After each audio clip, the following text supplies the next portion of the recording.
I want to dedicate this video to my best friend, my mom. I love you so much, and I know you watch my videos. You're not able to watch them right now, but when you see this, just know that I love you from the bottom, top, side to side, all parts of my heart. I love you so much. This is, if you ever heard of the, what do they used to be called? Turby twisters? It's like the towel. Most people wear it with the other way. I wear it where it's like clipped in the back, but it's literally just my towel to dry my hair. And actually my mommy gave me this. Shout out to you, Mom, you the bomb. But yeah, I didn't feel like doing my hair for this video, so I'm fresh out the shower. My loves, so today's video is going to be a part 2 to last week's mukbang life update story time kind of video. I will make sure I link that video above right here. In the little card. For those who don't know what a card is, it's just a little white bar that pops up like, ooh, click me, as well as I will also link it on my end screen. If you weren't familiar, on YouTube videos, the last 20 seconds, granted the video is longer than 20 seconds, in the last 20 seconds of the video, there's something called an end screen, which is basically the final screen of the video or the final clip of the video, and the YouTuber can put one if they want to that just features their previous videos. So I will put this video, or my last video I should say, in the end screen as well for you to click on that. So if you want to go click on that video and watch part 1 first and then come back to that, feel free. If you already watched part 1, then welcome. It's time for an update. So today's video is not going to be anything official or, you know, prepared. I'm literally sitting on my bed with my hair wrapped up because I just washed it and I'm in my robe.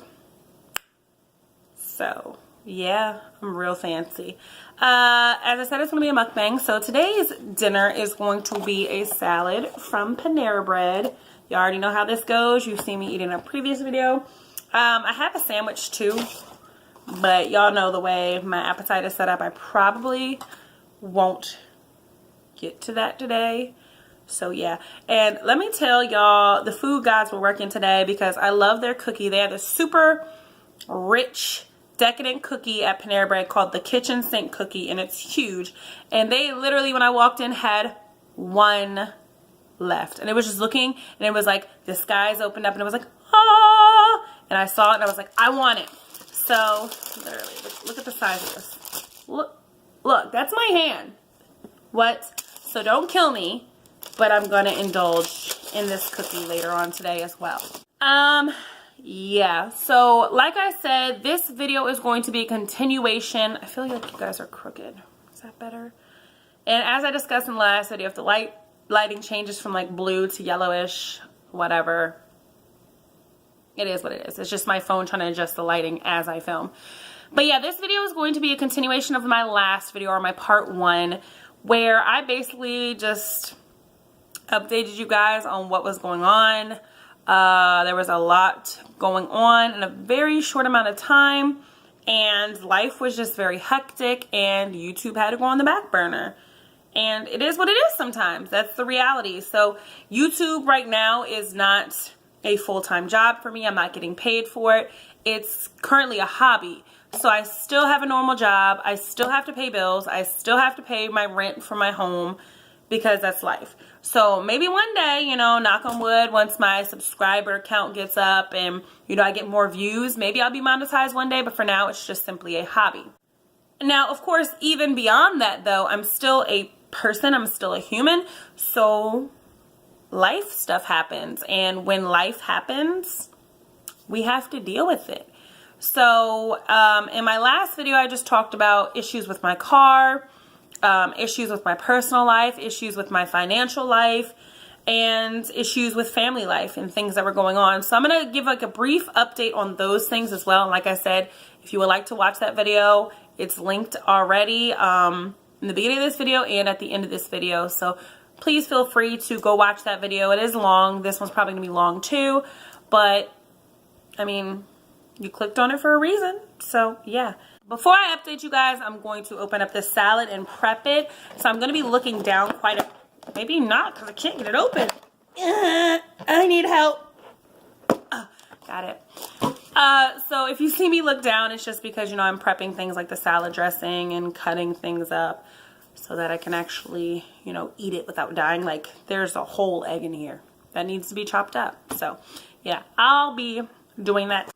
Okay, so I chopped the salad off camera because it was getting a little shaky and hectic and I was gonna make a mess. But yeah, like I said, this is doesn't look appealing because I definitely already mixed it and cut it all up. But it's the Green Goddess Cobb salad. I think that's what it's called, with chicken, kitchen sink turkey. And then I got the steak and white cheddar panini, which also has creamy horseradish sauce on it. So this will probably be like my late dinner, or I'll just save it for tomorrow. And in my last one, I had sushi. So you guys got to enjoy me. You got to watch me eating. Maybe you enjoyed it. I don't know. But in my last video, I had sushi from Wegmans, and you guys got to see my real life reaction to it because it was my first time having that particular one, and yeah, you gotta see how I felt about it. It was okay. I let you know there's some things going on in my personal life, which I didn't really go into details in that. I just said there's stuff going on in my personal life, and I'll leave it at that. What else? There was some issues with my car. There's still issues with my car, as well as a new additional issue, which we will talk about later in this video.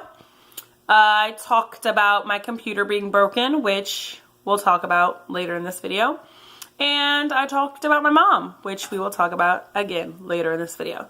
So yeah, let's get started. Which one should I start with?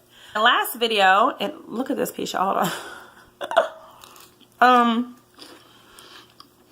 In my last video, I told you guys that I did not have a bank card, which was making things in regards to like financial situations very tough. I basically didn't have money. I'm not the type to carry around a lot of cash, so I rely on my bank card, and I did not have a bank card for almost a month. So I actually received my bank card. I think I spoke into existence because after I uploaded the video, my bank card arrived. So hallelujah for that. I now am back in business. I can pay my bills that were past due and be able to actually live a little bit more regularly. So my computer, I have a MacBook Pro. And a 2015 one. So it's nice, I like it. And I guess something happened, don't know what, but the screen, the LCD screen, acquired a crack. And that crack began to spread like stretch marks on my tummy. And they went all the way across the screen. So I took it to this place called, because the county issued computer was given to me by my job. So I had to take it to this place called the TDC, and they were going to get back to me to let me know, like, could they repair it? If so, how much was it going to cost? Yada, yada. So all I was just hearing is $, $. And I was like, great. Just another thing that's going to cost me money.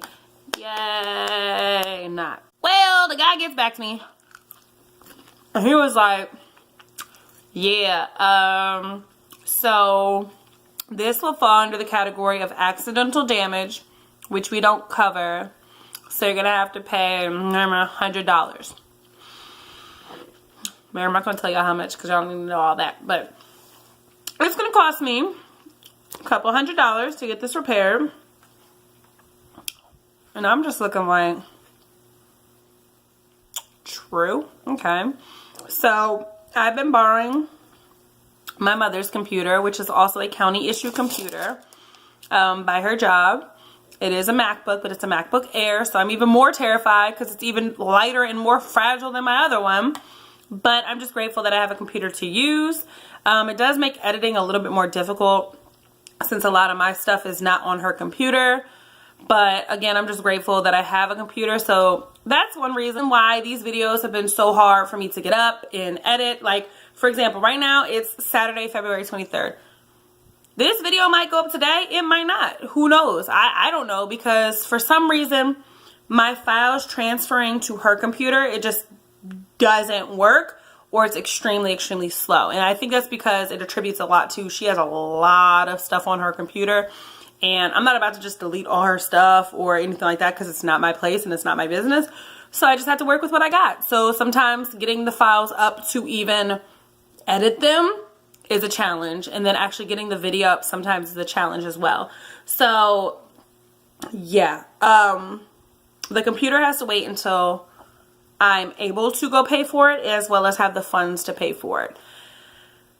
So that's one of my issues. I have a temporary fix, which is using my mother's computer, but I have to wait for my more permanent fix to it. Literally my fix. That's just one of the things going on that is going to require me to put money out of my pocket. The other issue is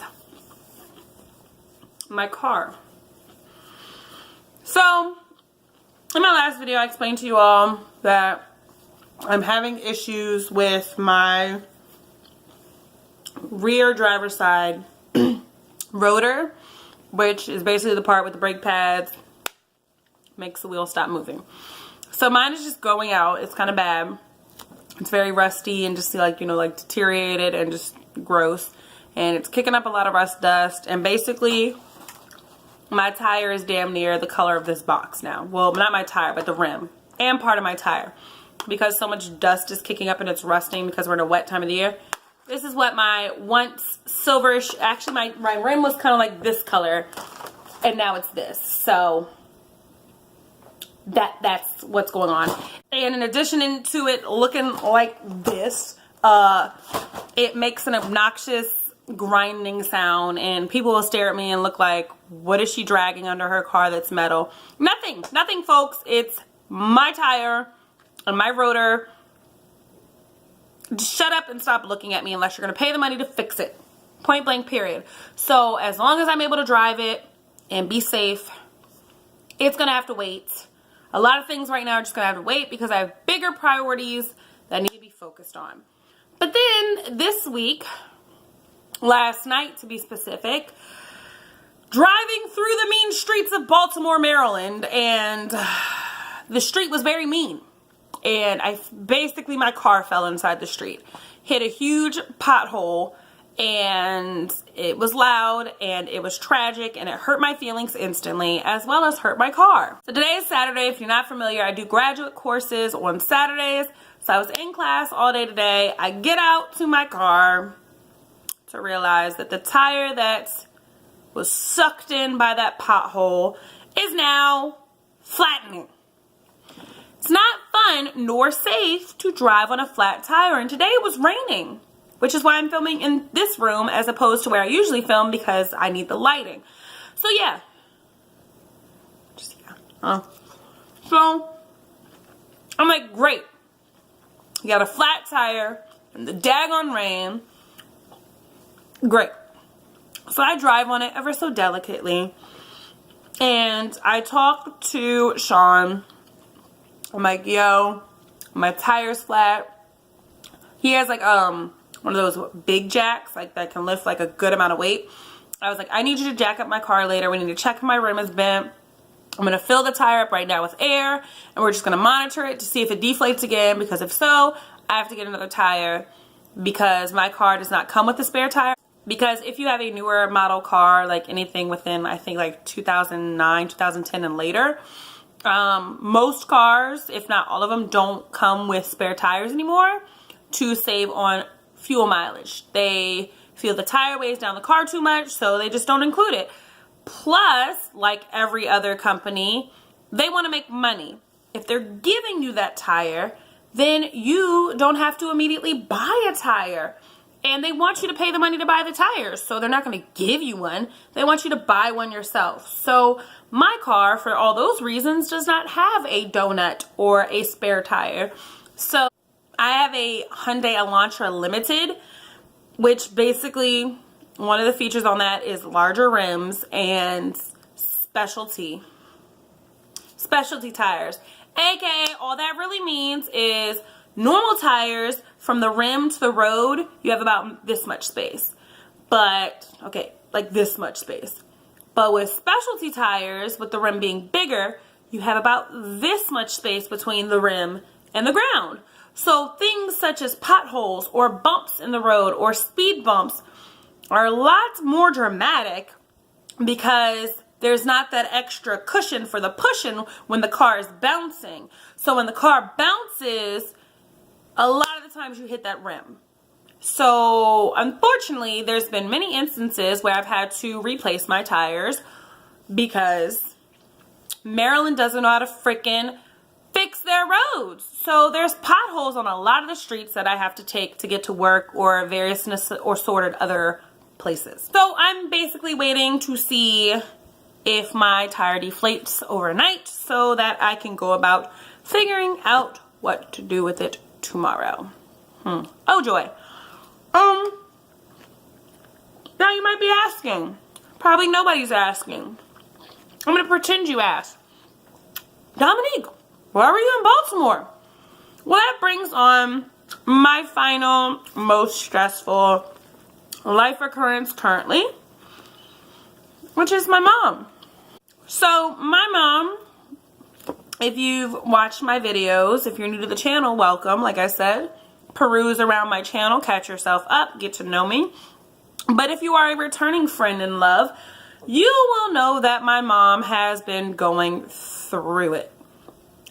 She has been in and out of the hospital since January. Kind of hasn't been feeling 100% since I want to say like December-ish. And it's getting scarier and scarier. So this is her third time in the hospital.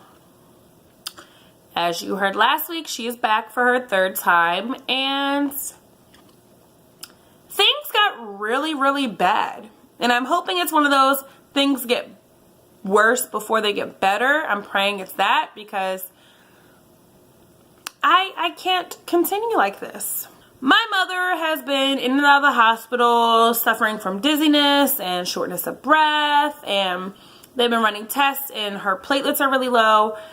So the hospital she was at, I'm not going to share their name, at least on this video. I'm not sure if I've said it in previous videos, but the hospital she was at,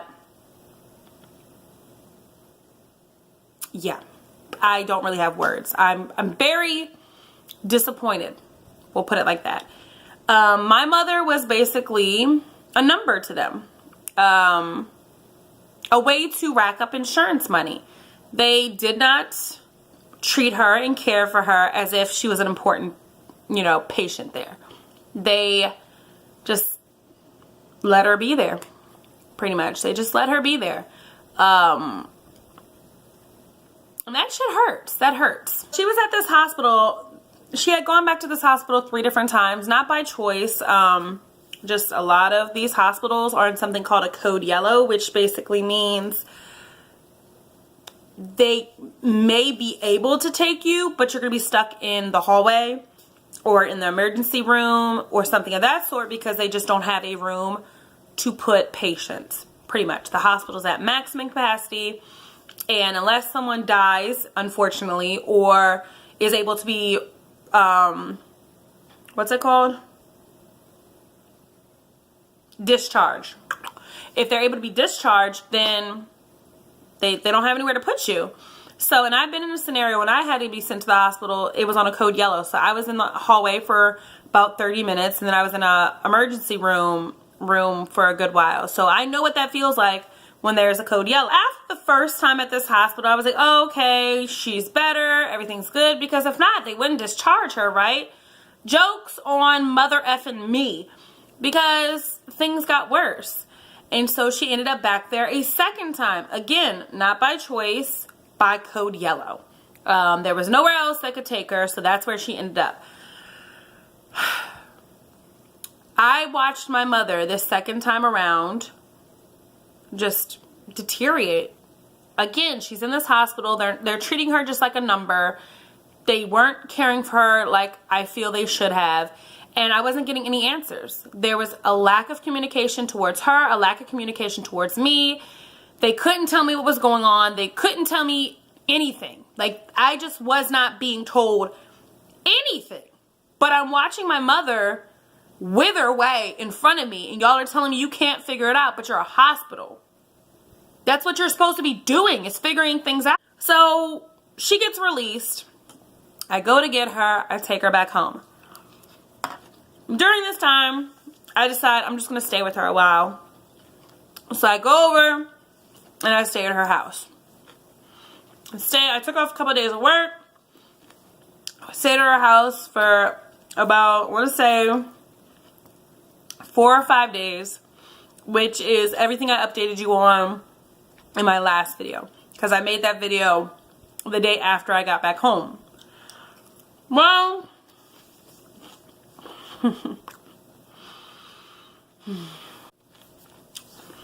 that next week, I get a call on Tuesday. And this Tuesday of last week. Yeah.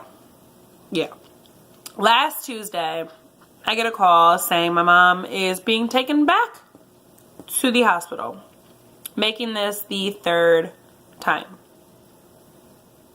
in under 2 months. So I'm like, what? Like, she's been released twice and things are not getting better at all. They're progressively getting worse and worse.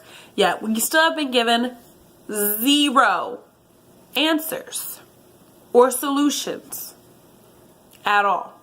So at this point, I'm furious. I'm highly upset and frustrated that my mom is sick. I don't know what's going on. So I can't, when you don't know what's going on, you can't prepare your mind. You don't know what to think. Should I think worst case scenario? Is this just something simple and she'll get through it? Like, when you don't know what's going on, you don't know how to feel. So my emotions are, I made y'all crooked again. My emotions are all over the place. My mind is going a mile a minute. But in addition to all of that, I still have to worry about my life and everything I have going on in my everyday life and work life and personal life. My head felt like it was going to explode. It was just getting so overwhelming, and I just became numb. Like, I couldn't function the way I was before. I wasn't getting things done in the way I was before. I wasn't as helpful or jovial, and just I lost myself basically, and I'm still not myself still. I'm still going through shit and trying to figure everything out. So as the days are going by, the hospital that she's at is about a little bit under an hour, depending on if there's traffic. If there's no traffic, it's a little bit under an hour away. So with my work schedule and my overtime work schedule, me getting to her wasn't really an option a lot of the times, unfortunately. And through that, I had to do a lot of my communication with her or try to get a hold of one of her doctors or nurses. And like I said, they weren't telling me anything, because honestly, I don't think they were trying to figure anything out. I just had to be realistic. They were doing the basic of the basic, but my mom is pretty much on her deathbed. So I make sure I call her every morning, every lunch break, every specials break, after school. Anytime I could get on a phone and just sit down and talk to where it was quiet and I could hear her, I'm calling my mom. I'm FaceTiming my mom. I'm Facebook messaging my mom in whatever way I can, because she did take her phone and her cell phone. I mean, she took her cell phone and her charger. So I was constantly communicating with her. If I couldn't get a hold of her on her cell phone, I would call her direct hospital phone. So as the days are going by, I'm hearing and seeing through these video messages my mom changing. She started swelling up. Her face became pale and yellow. Her lips were losing their color. And I'm watching my mom wither away, yet no one can give me answers as to why and what's going on. So I'm progressively getting very frustrated. And I'm not a nice person when I'm mad or stressed out. And then on top of it, it's just not mad or stressed out. I'm hurt. You only get one mom. This is my mom. Like, she was fine, and now she's not. And I have to somehow figure out a way to cope with that. But like I said, at least if you kind of know what's going on and you know what the problem is, your brain is a very amazing thing, and it's capable to kind of start preparing you mentally and emotionally for these things. Now, of course, it doesn't make it easier per se, but you're able to prepare yourself if you know what's going on.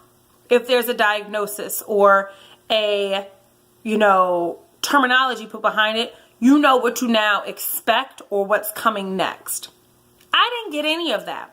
So for the last 2 weeks, I was hustling hard and just trying to figure out how to get her transferred. And thank God, thank you so much. On Friday, she called me at around 3 in the morning and let me know. Not only did she call, one of her doctors called and let me know. Well, no, I lied. She called me and told me that she was being transferred. But she called me when she was at the new hospital. And then on top of her calling me, her doctor, her nurse that was admitting her called me and let me know. So already from the jump, I've been communicating more from this hospital than her other hospital did in all 3 of her stays combined. In that one phone call, this hospital has already done more. That's great on their part, but really pathetic. Didn't want to curse, but I can drop an F-bomb real quick. Really, really pathetic on that other hospital's part. Like, they are shit to me now. Point blank, period. My mother is currently, she was transferred to and is currently at Johns Hopkins Hospital in Baltimore. And I'm just so grateful and I feel extremely blessed that she was transferred there because they are a huge hospital. The staff there is very knowledgeable and very skilled in the crafts and the specialties they have as far as what type of doctors they are. And so I felt this relief. Doesn't mean she's going to magically get better, but just knowing she was in better hands meant a lot. Knowing she was in better hands was just one less thing that I had to worry about and that she had to worry about. So, I just felt very grateful that she was in a better place now as far as what facility she was in. So all throughout this time that she's been in the hospital, obviously that means she's not working. So I've been keeping in communication with her job and letting them understand that, she's not doing this by choice. She really is sick. And I don't mean like she has a cold. Like, she physically cannot work right now. And I need you guys to understand that. So far, her staff is knowledgeable and her boss knows what's going on and has been keeping communication with me and through email. And we've just been talking, and I've made him and his staff and her coworkers know that basically, as best I can explain it, this is what's going on. So some of them have so graciously been sending her flowers and kind words and calling her and seeing her when they can, if they can. But as I said, this is her 3rd time in the hospital and she keeps getting worse and worse. So this time around, she just isn't even well enough for guests. She barely can talk. She barely can stay awake. She's just not herself.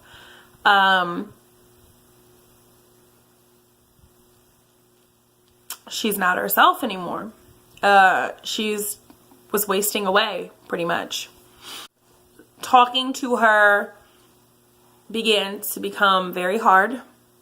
She didn't have the energy to stay on the phone for even 30 seconds. So our conversation had to be very quick and brief. I'd have to have her repeat a lot of things over and over because she wasn't able to talk clearly. She was in a lot of pain. Had to be on oxygen support because she can't breathe on her own well. Just swollen, bruised, red, yellow, white in color. Just a lot of things were going on.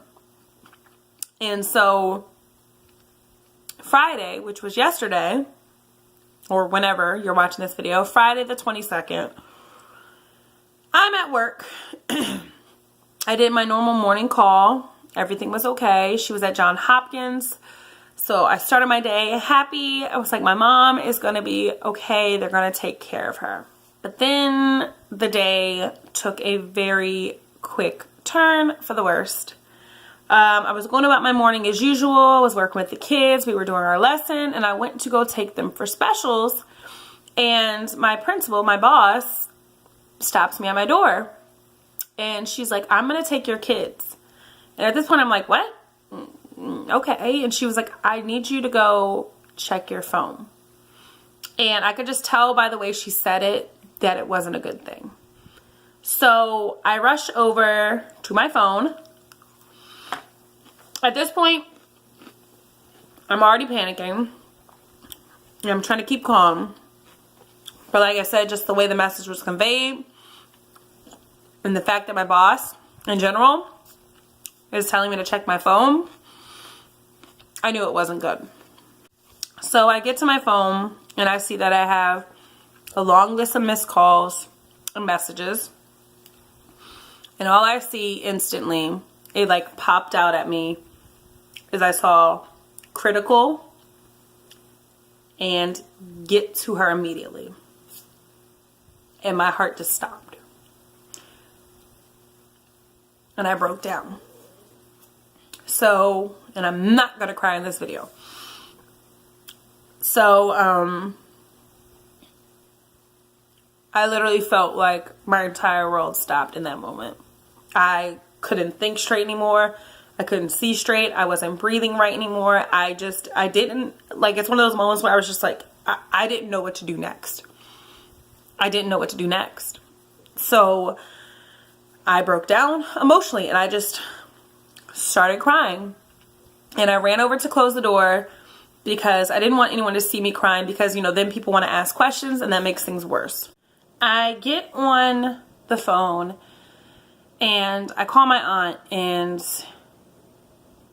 I think I called my aunt. Like, everything was kind of a blur, but I know that basically I was told that she's in critical condition and they need her by my side. They need someone to be there. So I didn't know what to do. And I just kind of I ran and locked myself in my closet in my room. Just in case anybody walked in. And my first instinct was to call Sean, because from where I work, the hospital's literally about an hour away.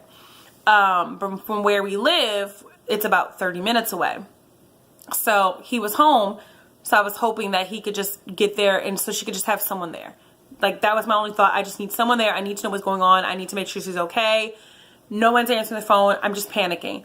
So he didn't answer the phone, so I just start grabbing everything I can. Like, whatever I see that I know I need to take with me, I'm just grabbing it and going. I left all the kids' work where it was. I just basically left everything except for, like, my cell phone, my computer, my work bag, my coat. I just grabbed that stuff. Everything else, I just left it wherever it was. I just left it, and I just went. I just left. I didn't even get to talk to my teammates, my coworkers, my boss, nothing. I was just like, I gotta go. So that's what I did. I just left. I left the school. I said I would deal with the consequences later. This is far more important to me right now. So I'm rushing. Some other things happen. I picked up my grandmother along the way. That's a story for another time. But my main goal was I just need to get to the hospital now. So as I'm driving, I'm trying to call as many people as I can. I have people calling me. I'm in full-blown hyperventilation mode while trying to drive. Of course, I'm praying to God that I don't get pulled over by a cop, because I definitely was not going the speed limit at all. Let's just say that. So I'm trying to make this hour trip a lot shorter than an hour. So I'm calling the hospital. I'm calling her nurses. I'm just trying to call whoever I can call to get information, because all I was left on was critical condition. So the hospital reaches out to me, and they're basically like, calm down. We want you here. She's in critical condition, but we're stabilizing her, or we're attempting to stabilize her. We're attempting to stabilize her right now. As I'm driving, because they told me that they're stabilizing her, again, bless these human beings at Johns Hopkins Hospital, because I have absolute full faith in them in caring for my mother. And they are so open with communicating to me. So just her first goal was to calm me down and just make sure I made it there myself. And she was like, we're stabilizing her. We just really want you here with her. And I was like, don't worry. I'm on my way. I'm on my way. So, of course, I'm going into Baltimore, which is a city. I'm going to hit city traffic. I did make pretty good time getting to that point, but then I had to deal with, you know, typical city traffic. There's construction going on, all that, yada, yada, yada. So I'm right there. I see the hospital in the distance. I'm just like, Mom, I'm coming. I'm coming. And when I tell you, I'm zooming into parking spots. I'm going. When I talked to the nurse, I made sure I asked all the details of where I need to park, because Johns Hopkins, for those unfamiliar, it's a very, very big hospital, and there's many different wings in the hospital, or actual buildings in the hospital for different departments. You know, like there's even like a whole couple buildings that are dedicated just for nursing students that actually live there. So, you know, I had to figure out what building was she in, where do I park, where do I go, what do I do, what floor am I on, because I'm not familiar with this hospital. To be honest, most people in Maryland, we don't travel up to Baltimore. The closer you live to DC, the less you go to Baltimore. It's just a thing. I'm just being realistic. Here I am, no familiarity with really the area outside of like field trips when I was younger, or like if someone else was driving. I don't go into Baltimore. I don't. Like, I've gone for the zoo, this place called Port Discovery, the aquarium, things like that, but I've never driven around Baltimore on my own. So I had to navigate while under a panic, figure out everywhere I'm going. So I get in the hospital. I'm pissed off because the elevator from the parking garage is taking extremely too long, in my opinion. I'm like, this is a hospital. Don't they know people need to get places? Like, time is essential right now, and this elevator is taking its time. So I get there, I go to the right floor, I find all the right places, boom, I'm in the room. Now, because of the section of the hospital we are in the oncology department, I did have to wear a mask. Like, anyone who entered her room has to wear a mask, basically, because she's sick. And it's not for her benefit. She doesn't have to wear one. Well, I mean, it's not for our benefit. It's not like we're going to catch anything from her, but it's for her safety, to make sure that she doesn't catch anything. So everybody, every doctor, every nurse, every whomever who comes in her room, every guest needs to wear a mask. Now I'm feeling a lot better. I'm in the hospital. I'm like, oh my God, okay, my mom is alive. She's stable. She doesn't look good, but she's stable.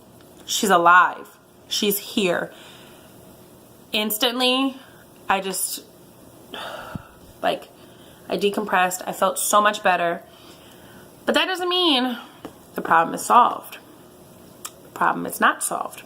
Now it's the part of, let's talk. What's going on, doctors?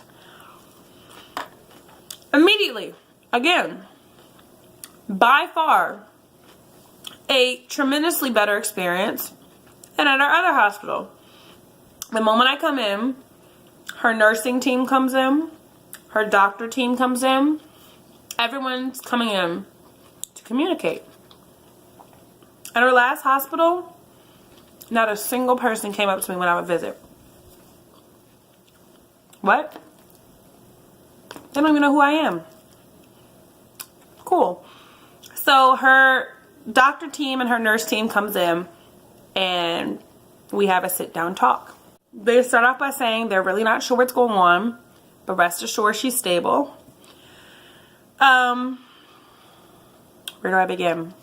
Her platelets, as I told you guys in the other video, her platelets are really low, which is basically part of your blood cells. Her blood cells aren't producing like they should, thus making her blood count very low, which means she has to receive transfusions, which is where they take someone else's blood and they put it inside of your body. So she's received a lot of bags of blood over the last month and a half. but they're not sure why she needs to keep getting blood. This also means her blood is very thin and very sparse. So in the event that something was to happen, something as simple as a cut could bleed out and she could die.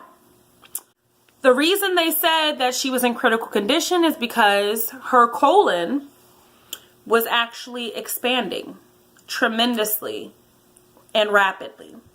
So your colon, you know, is where your bowel movements and everything produce and expel out. And they're normally pretty small.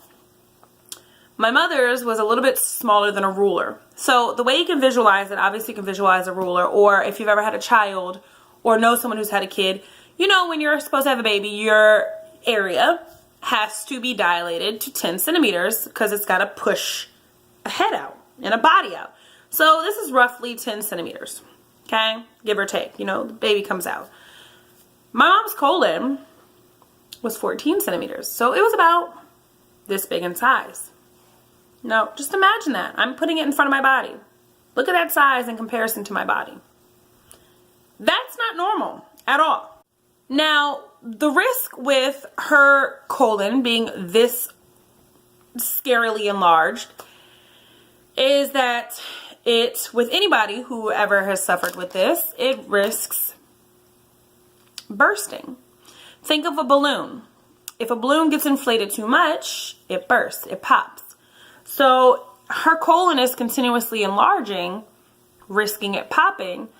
And in that scenario, that means waste, toxic waste, is now filling your body, and your toxicity levels will raise and elevate very high. And anybody this happens to, they will die. Now, the problem with that is, of course, that is a risk factor of my mom's colon bursting and she would die. But then she has a whole other factor that most other people would not have to worry about. Now, you'll remember I said her platelets are low and that she's low on blood and her blood is very thin. Any cut will result in a bleed out, which will result in death. Now, colon could burst. What would they normally do for that? Surgery. My mom can't have the surgery. If they were to open her up, they wouldn't be able to stop her bleeding. So she would die. So they have these two cons. We don't want her colon to explode, but we don't want to perform surgery on her.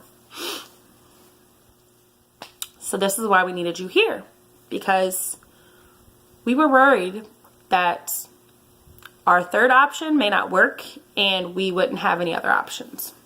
Option 3 was something called LASIK, and not like LASIK like eye surgery, but it's a form of a laxative basically that they inject into her IV, and it basically will force her body to get rid of everything. Fluids, she has a catheter in, but it would expel fluids, waste, everything. It's going to force it all out. So they wanted me to approve that option, and understand that it's a trial-based kind of option that they were hoping was going to work. But as you know, options 1 and options 2 weren't viable for her, so we had to do option 3. So I gave it the okay. I said, please, if it's going to make her better, we have to try. We just have to try. Because when I tell you I walked in, my mother's face was like a tomato. She was extremely swollen. She couldn't breathe. Her nose is bloody. Like, it was absolutely heartbreaking to see. And I did take, with her permission, I took pictures and videos. I'm probably going to make another video in the future where I just kind of prayerfully give a positive update and we can look back on everything. But I took the videos and pictures mainly for her, just so she can see how strong she was, and just how well this team is taking care of her. So nurse gave her the LASIK, and I think I'm saying that right, but the way she was saying it, it sounded like to me LASIK. So they gave her that, and within about 10 minutes, she began to relieve herself.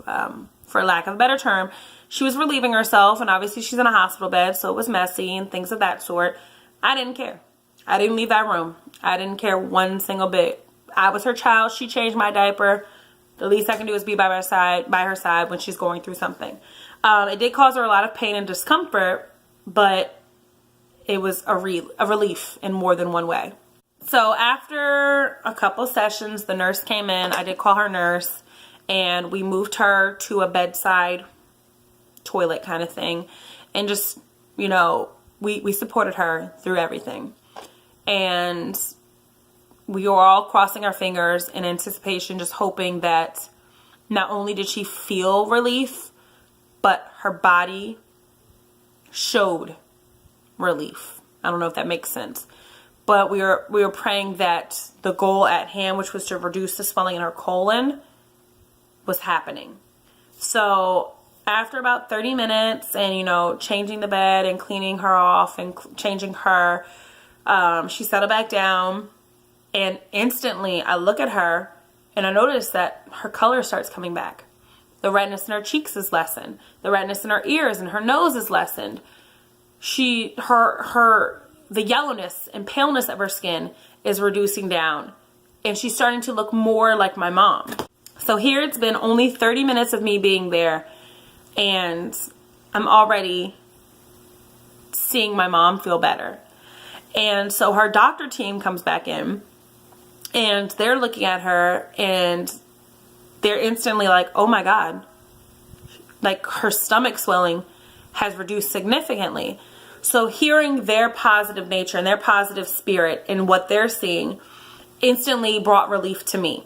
And not once did they kick me out the room. I was there for everything. And so to hear them feel positively about something that's going on was just an instant sigh of relief. So at that point, they wanted to explain more of what was going on and what they think could be going on. Now that we've handled that critical situation, now they were more ready to sit down and talk about the other stuff. But before, we had to worry about that problem. So now we can discuss everything else that's going on. At this point, we know we're in the clear. We now have to discuss what's going on, or what we think is going on with my mom. So all of her staff comes in, and there was about 5 doctors that came in at this point. 2 separate teams. Her original doctor team, I don't know the male from that team, his name. But there was a male and a female, and then her nurse. And then the other team had 3 doctors. 2 males and a female. So her original doctors were just there because they think she has pneumonia. Well, they know she has pneumonia, and they believe she has some kind of internal infection, what they're thinking, that was kind of like decomposing her basically from the inside. It was breaking her body down from the inside. The second team that came in to talk to me was because at her last hospital, they did do a bone marrow drawing. And when they did that drawing, they weren't able to get something called specules. Basically, in your bone marrow, you have this liquid, and inside of it, there's these little white particles or matters that are called specules. And when they're doing a bone marrow drawing, that's what they're looking for, is a lot of specules, and they'll test off that. Now, they can also test off the bone that comes out from the bone marrow extract drawing, as well as the liquid, but the main thing they're trying to get is the specules. So they were saying when they did that the results came back abnormal, and that a lot of the cells that they even were able to gather were dead or really abnormal. So what does that mean? Well, that's why we had that second team in there. The second team that came in to talk to me was the leukemia team. And basically they came in because when they draw bone marrow, they're looking for things that are wrong with your blood and your blood cells. So that's like what they do to test for things like anemia, leukemia, just things of that sort. So basically, they were in there because with these abnormal results, they feared that it could be something called MDS, which I don't even feel like trying to pronounce the actual medical terminology for it, but they refer to it as MDS, so I'm going to say MDS, which is an issue with your body producing blood cells and platelets and things of that sort. And that can lead to acute leukemia. So, because the last results were inconclusive and were abnormal, they want to, again, get my approval, get her approval to do a second bone marrow drawing, which I know my mom was not thrilled about. My mom has a very low pain tolerance, and getting a bone marrow drawing or getting a bone marrow transplant is very painful. They literally take a needle. I'll use my knife, for example. It's dirty. But they take a needle that's about this long, and it's hollow, and they literally drive it into your body. Before they do that, they do numb the area up with lidocaine. But even with the lidocaine, it's a big syringe, and it's a needle that's this long because it has to reach the same bone that the other needle is going to reach. So they did inject her a couple times with lidocaine, and again, they did not kick me out the room. They let me stay the entire time, which is how I was able to get pictures and videos and just observe. For most people, that kind of stuff makes them uncomfortable or queasy. For me, I'm more so fascinated and intrigued by it. Seeing behind the scenes, or even when it's being done on me, I just kind of watch. Like when I get my blood drawn, I just watch. It doesn't freak me out because that's something that's going to help me. So I wanted to see there. I wanted to be there, one, to support her, but two, to be able to see how this process works. So after they numbed her up, they took this, it looks kind of like a T, and it has the needle and then like a handle. And they basically jam it in. Sorry, this is kind of graphic in description. If you don't like things like this, you might want to skip forward a little bit because it might get a little graphic as far as how I explain things. But, I mean, that's the reality of what happened. And if you've known anybody where they had this done, this is what happened. They take this big old hollow needle thing and they, like, literally with all the force, jam it down into your body because it has to go inside of your bone. And your bones are hard. So it has to have enough force to go through the bone. So, of course, even though she's numbed up, she feels the pressure. She feels somewhat of the pain. So I'm hearing her scream. I know she's suffering. First off, just for her to get onto her belly, of course, you know, with the swollen colon, they had to get her onto her belly. That alone was painful for her and a huge struggle for her. So she's on her stomach. She's already uncomfortable and feeling discomfort. And now she has this huge 5-6 inch needle being jammed into her bone. She wasn't in a good place, you know? Let's be real. It hurts. But she was so amazing. She was such a trooper. They did have to repeat this process 4 times. All 4 times I witnessed they were unable to get any specules. They were getting very, very, very little liquid. Bone marrow liquid looks very similar to blood. But they were able to draw some liquid, but there was no specules in it, like at all.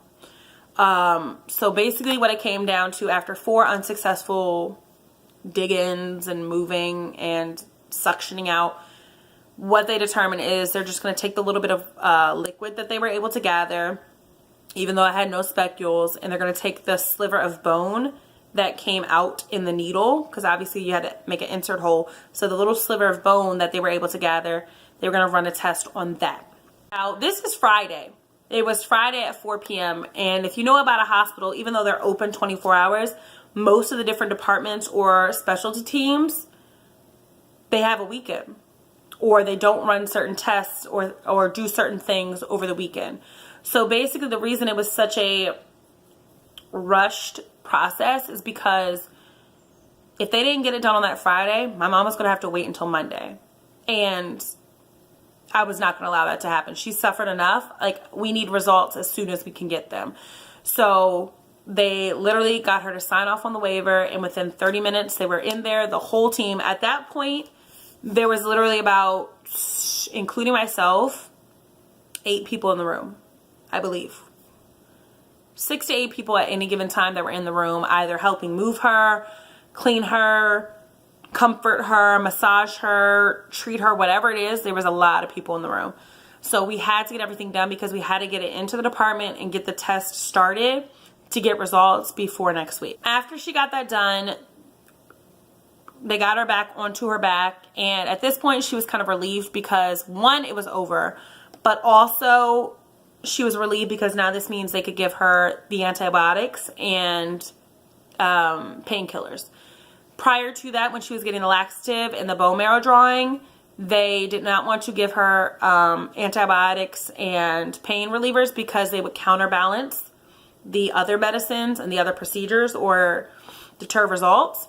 So she was just happy she would be able to get some of that. So what I did is, after they left, I put the TV on in the room because my mom tends to sleep with the TV. So I put the TV on and I just kind of sat next to her and I held her hand, and she actually fell asleep.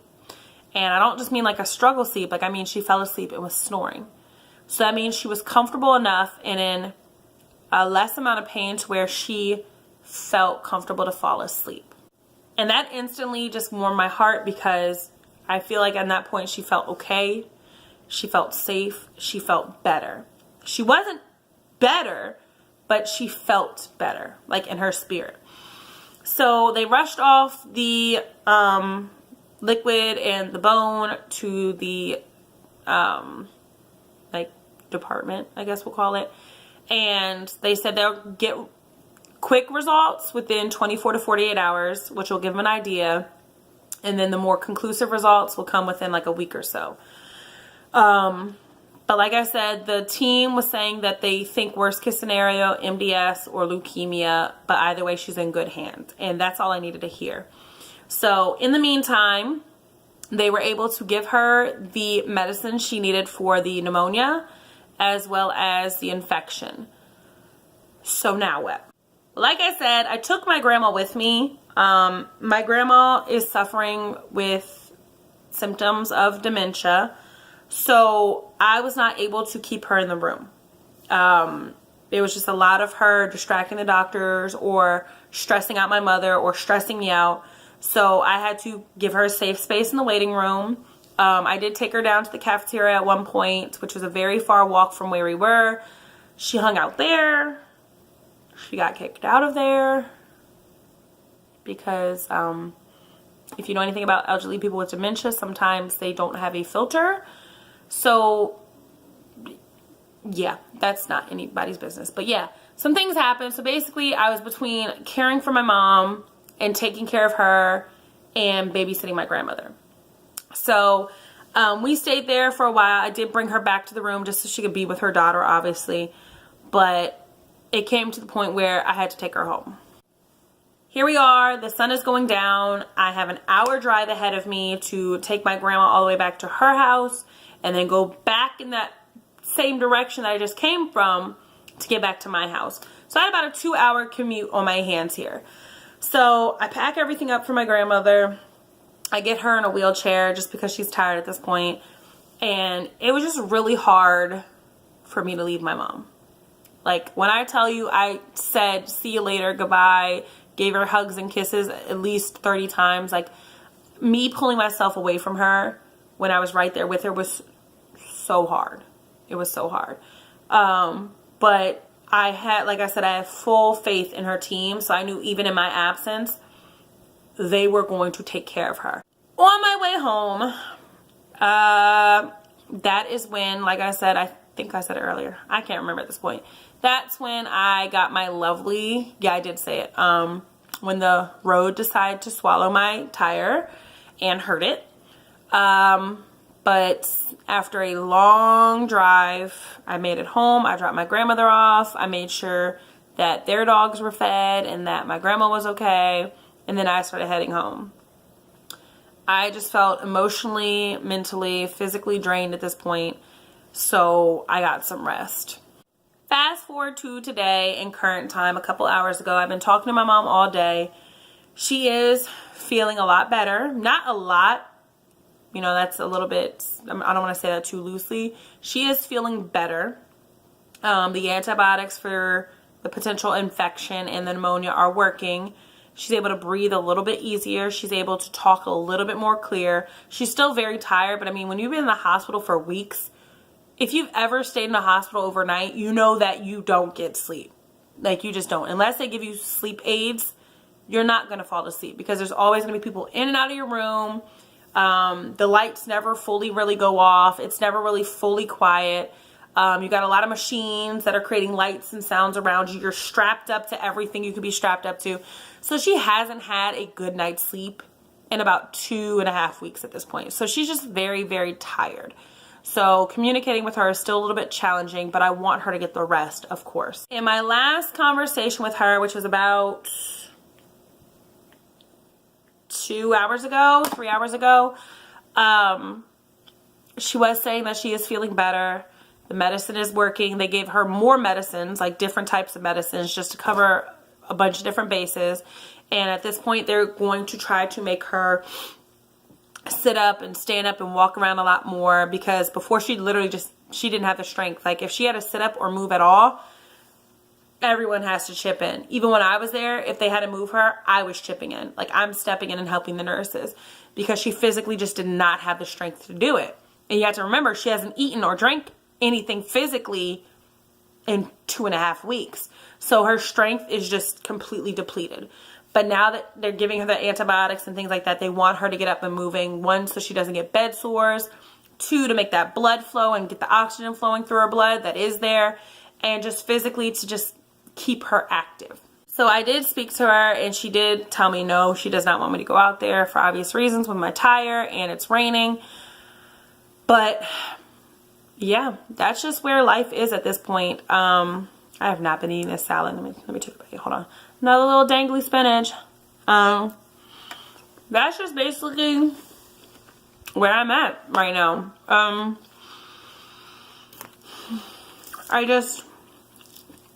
My mother is my priority. I am an only child on my mom's side.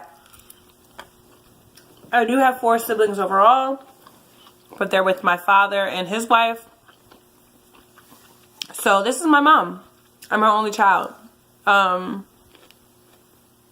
didn't move out until I was 25. So it was just 25 years of just me and her and my grandma. So, and especially with my grandma going through everything she's going through with dementia and everything. Like, I am my mother's keeper, basically. But yeah, so anybody watching this, I do want to say thank you. There's a lot of people who gave me very encouraging words in my last update when I talked about these things,